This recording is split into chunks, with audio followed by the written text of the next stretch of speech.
The King's Weaver, Chapter 12, The Dowager Queen, Toravin. Caleb's absence makes my father's bedchamber feel more still, more empty, more lifeless, as Caleb had said.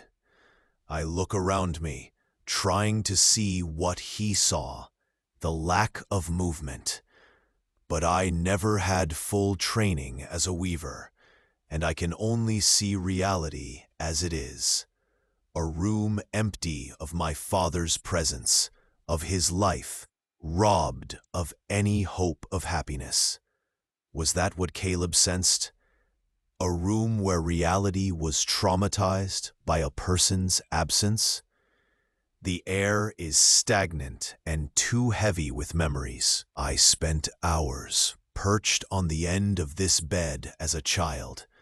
My father waved his hands around, telling stories about Barella's long history, dreaming up his plans for the future. I feel his absence so strongly I can't breathe. But I have to. I have a kingdom that needs me, as Valtaire reminded me again yesterday. And maybe it's time I start paying attention to those reminders. As much as I might wish Caleb Aylin to stay and go over every inch of the palace with me, that would draw the wrong sort of attention.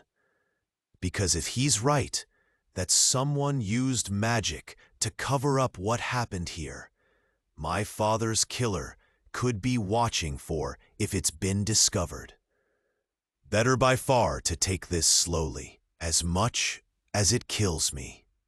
I touch the spot on the bed that Caleb touched, seeing his delicate fingers again tracing over the brocade patterns. And can I sense what he sensed here? But I only smell his lingering scent, sweet and with a hint of cinnamon. He was scared of me when we first stepped into this room. Gods, I need to try to be less of an ogre. I really do.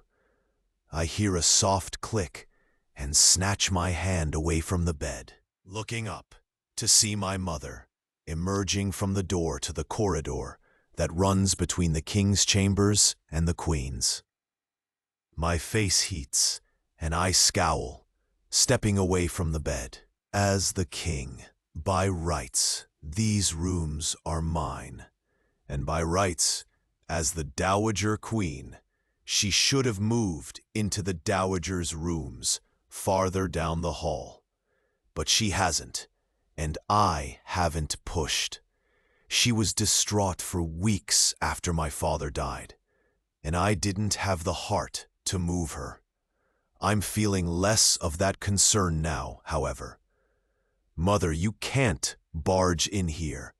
These are the king's rooms. You don't live in them, she says, looking around as she glides inside.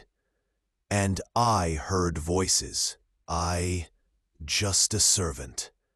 I want to have these rooms cleaned. They haven't been touched since just after my father's death. There's an obvious layer of dust coating everything. It's past time, my mother says, running a finger across the ledge of a wardrobe and frowning at what she sees, very pointedly doing so. Dowager Queen Zanara is in her late 40s and still strikingly beautiful, with her black hair oiled and pinned up in an elegant mass of waves and twists. I have her eyes. My father always said so. I have my father's nose and chin, though signatures of the Barrelin line. Mother, if I move in here, then I'll expect you to move to the Dowager's chambers.